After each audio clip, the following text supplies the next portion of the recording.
আসসালামু আলাইকুম বন্ধুরা, আমি আজকে নিয়ে চলে এসেছি টমেটো স্টিক। দেখুন রেসিপিটা কি করে করছি।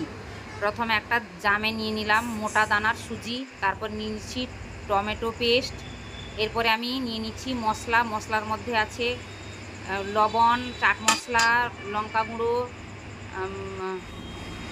এরপর নিয়ে নিলাম গমের আটা, দিয়ে ভালো করে মাখিয়ে নিচ্ছি। এরপরে আমি লেচি কেটে হালকা হাতে বেলে নিচ্ছি। বেলার পরে আমি সাইড থেকে সাইজ করে কেটে দিয়ে ওকে লম্বা লম্বা স্টিকের মতো কেটে দিয়েছি।